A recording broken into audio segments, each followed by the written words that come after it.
Hello everyone, Ladislas Maurice from dwindlinginvestor.com. So today I'm in Playa del Carmen in Mexico with my buddy Chris from Arcadia Economics. Chris, how are you? Doing well. Nice to see you again in person, and welcome to Playa del Carmen here in Mexico, the silver capital of the world. Thank you. So Chris has a very interesting YouTube channel called Arcadia Economics that focuses on silver specifically.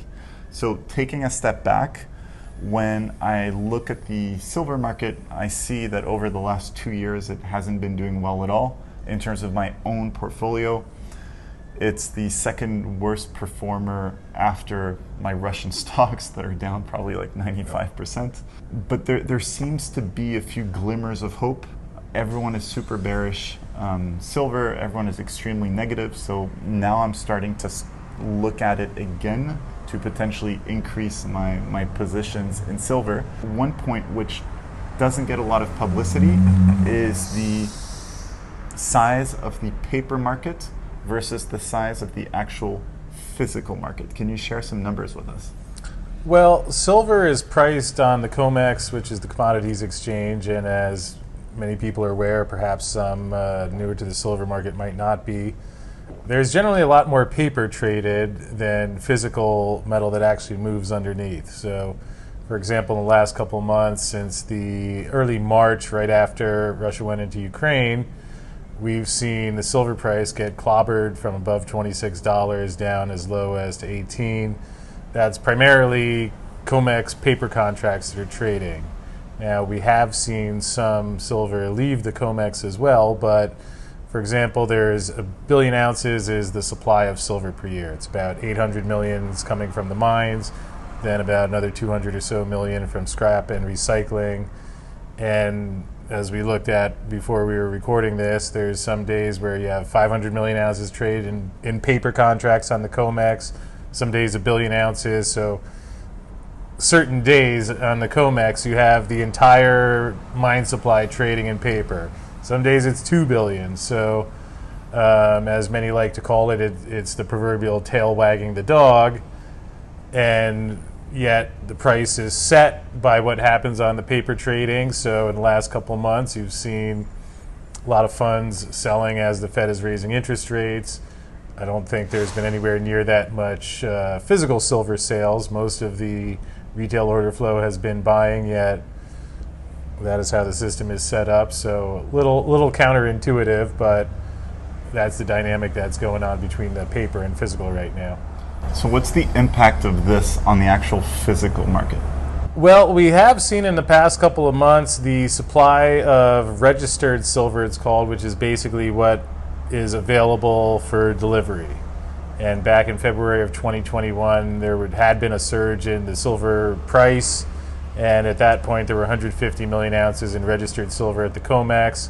That's been dwindling pretty steadily down to underneath 45 million ounces, which is on the lower side. There have been periods which it's been lower before, but certainly has caught a lot of people's attention, especially in a bit of a chaotic financial environment right now. And meanwhile, at the same time, the other major stockpile of silver is in London, where over the past 12 to 18 months, we've seen a steady decline of the silver that's available there as well. So that leaves us in the situation where there's not a ton of silver left. So is it possible that we could see some of these stockpiles get drained? Yes. Is that what's happening now? There's some that feel that way. I would suggest, to be appropriate, it's a little bit early to tell, yet a lot of the metal's going into India. We hear reports that a lot of it's being used for fabrication, and the latest set of silver numbers shows we've been in a deficit the last couple of years. So there's certainly some factors building that could lead to an outcome like that. Many have wondered for years or even decades of, do we eventually reach that point where there's so many paper claims for each physical ounce of silver that you have a mismatch, and perhaps something similar to what we saw in the nickel market earlier this year. Are we headed there? Again, I would say it's early to tell, but at least it's possible that these could be some of the signs. You know, if that does happen, these would be some of the things that would be required to have taken place before such an outcome. So what's your next catalyst for silver prices? It seems to be all eyes on the Federal Reserve right now. We've seen ever since they started raising interest rates earlier this year, essentially the inverse of when the Fed lowers interest rates, printing more money or doing quantitative easing, creating more money, lowering real yields, which is what typically drives people to gold and silver. So with the Fed reversing that over the last couple of months, which I would suggest this time a year ago, nobody would have thought that was ever going to happen, and now they've been raising rates far more aggressively than most believed, myself included. So right now there's been a lot of pressure on silver and gold.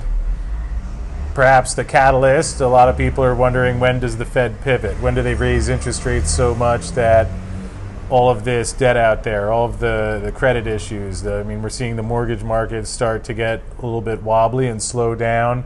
Certainly I've expected, when you look at the dynamics that led to the crash in 2008, the way the Fed's raising interest rates right now, certainly seems like something of that magnitude is becoming very possible, and many think at some point then, and I think is reasonable, although maybe a matter of timing, when the Fed says, oh wait, now we're going into a recession, now things are breaking, credit is freezing up, and reverse course and start printing money again. I do think that will happen at some point. A lot of people thought it would have happened by now already, although, as most are probably aware, we're recording a couple days before the Fed's September meeting, and they're getting ready to do what will likely be another 75 or 100 basis points. So has not happened yet and does not appear to be in our near future unless something big out there breaks, which I do think is a possibility, but so far I have not seen an overt Lehman moment yet, which would probably be what has to happen for the Fed to reverse course at this point. Interesting. So this is absolutely not investment advice, but when I look at the price of both silver and gold, they're essentially very close to what they were in February 2020 before COVID. And in the meantime, we have printed trillions and trillions and trillions of dollars all over the world. There are wars that are popping up everywhere. So if you had told me, if anyone had told us 2 years ago that in 2 years' time this is what the world would look like, I'm pretty sure that we would have bet that the price of both silver and gold would have been a lot higher by now. Yeah, and I think gold has performed a little bit better depending on when you want to mark from, but silver certainly had been going well for a while, got over $30 for a couple of hours back in the early days of February of last year in 2021. And when you look at the Fed's balance sheet from pre-Lehman was about 900 billion. Now it's around 9 trillion. So 10x in the balance sheet, a lot of turbulence in the world, and I think that's what's been challenging. I've certainly been surprised by that to a degree, that you still have that much money out there, and silver price still $19 or so as we speak. I think right now people feel the Fed, I would say the mainstream Wall Street world is looking at it as the Fed has things under control. I think that's starting to come into question a little bit, and maybe it takes until we run into more overt issues with the debt and the currencies out there, because like you point out, there's a lot of money has been printed, yet so far from a metal standpoint it's largely been ignored, and perhaps that's what it takes in the end, and usually people react. You saw the housing bubble. No one cared until it really became a problem, and at least at the moment it's seeming like that could be the path that we're headed on with gold and silver. But yeah, I think that's what's been surprising for a lot of people in the metals world.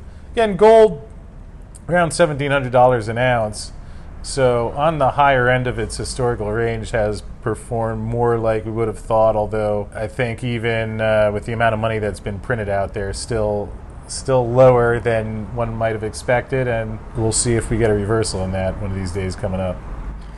Yeah, when I look at gold and silver right now, I see them as interesting insurance policies against complete chaos. Equities, etc., that's a different topic. Miners, there's more leverage, it's more speculative.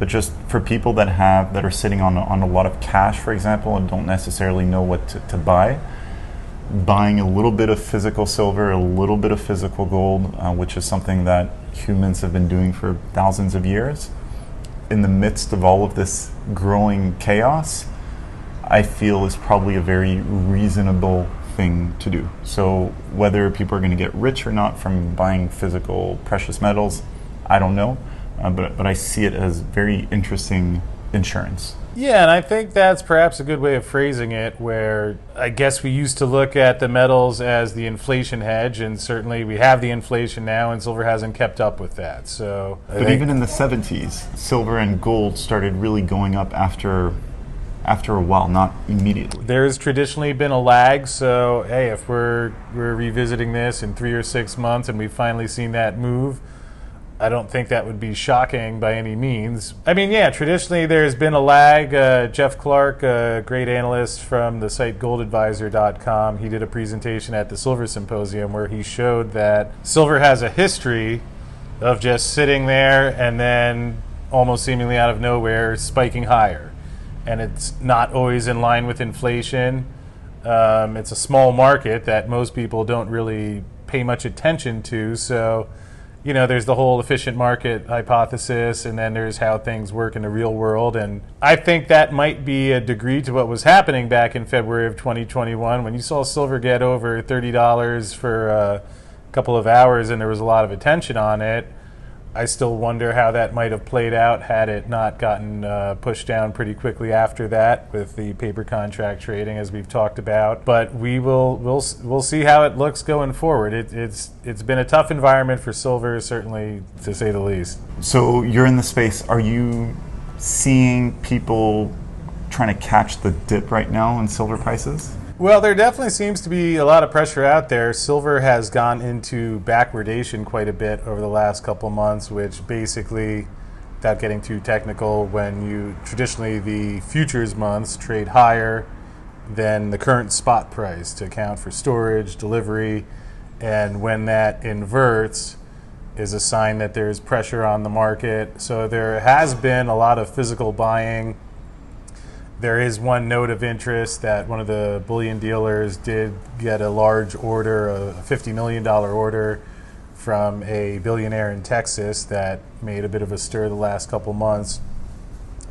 I believe it was $27 million of silver, $23 million of gold. What was interesting about that is that, at least as was reported, she had a heck of a time getting the money out of her bank account. And the broker was given permission to mention that she tried to get the wire done. They were giving her all sorts of reasons. Are you sure you want to do this? And just hemming and hawing. And I believe she actually had to drive a couple of hours to the headquarters of the branch and spoke with the president there. And then he hopped out of the office. And basically she had threatened to report them to the banking regulator if the guy didn't show up and get it done in the next hour or so. And you hear things like that a bit here and there of not making it easy for, you know, if someone wants to take $10,000 out of their bank account. I hear that they're, you know, given forms to fill out, or the bank's asking, what are you going to do with the money, which is like, hey, if you want to take your $10,000 out, why do you have to give a permission slip to a bank? So certainly, as was reported from that transaction, certainly a large transaction, and bank did not make it easy. She did get the money wired and was able to have it taken care of, but perhaps emblematic that people are noticing that there is something going on in the system and there are problems within the system. Whatever the Fed ends up doing, whether they pivot next month, next year, I think the inflation has finally opened people's eyes that, okay, there's something wrong here. Now life is getting more expensive. I think there's a degree to which people are saying, hey, wait, we just had this housing bubble about 10, 13 years ago. Now there's something going on. Meanwhile, which perhaps is what led me feeling comfortable with gold and silver from way back then, is that you don't see the debt loads getting any smaller. You don't see the amount of printed money. I mean, maybe the Fed's reducing interest rates or tightening a little bit of their balance sheet now, but it's still massively bigger. And those elephants are still in the room, and I would imagine that was the genesis of what was behind this woman making that decision to put large chunk of money into gold and silver. Yeah, it's buying physical gold and silver is one of the few ways to have a real asset in your hands that is very liquid and that is completely out of the financial system. So that's actually unique to precious metals. And some say, Bitcoin can also serve that purpose, but that's a whole other debate. But apart from precious metals, there isn't that much. Even real estate is very financialized, especially in Western countries. In the US and Canada, it's very dependent on interest rates. In Western Europe as well. Emerging market real estate, a lot less so, but then it's very illiquid. So, gold and silver are this one actual money or currency that holds across all cultures and across essentially centuries. So it's a unique investment. I think it has a role to play in everyone's portfolio, and then people just need to decide how much of it they want. I think that's a good way of phrasing it. They're not going to be linear investments where you print this much, it goes up that exact precise amount you were expecting. They're very schizophrenic, especially silver, in terms of its price move. Although along the lines of what you mentioned, it was interesting. I was even surprised to see that silver and gold as well, but even silver has outperformed the stock market since the turn of the century. Which you look, silver is still up about fourfold. And again, you still had the dot-com bubble somewhat inflated back then, so you could market from different periods, yet I think few silver investors would probably realize that over longer periods of time, gold and silver generally do what they're supposed to do. And as you pointed out earlier, we had a lot of money printed back in 2020, and when you look at silver, it hasn't factored that in yet, but certainly if you're concerned about the trends you see out there of the debt and the currencies, then like you said, thinking of it as insurance against that if the next Lehman moment is not in mortgages but in the banking, currency, debt markets, that's what you're holding your gold and silver for. Yeah, then you'd be very happy to have a stash of gold under this palm tree right here. Yeah. And if anyone needs a place to store their gold or silver, you can come put it under the palm tree and we'll look after it for you. Cool, fantastic. So if you're interested in buying silver equities, so a lot of these mining companies are in Canada and Australia, etc. I use IB. It's a good broker for international stocks. There is my affiliate link below. And Chris has a great YouTube channel, Arcadia Economics. Also, the link is below. So Chris, thank you very much. Well, thank you. Appreciate it, and good to see you in person. Always. You can go to my website, thewanderinginvestor.com, and sign up to the private list. It's entirely free. This way you will be getting insider information as I travel around the world looking for opportunities. Lastly, feel free to follow me on Instagram at The Wandering Investor. I look forward to hearing from you.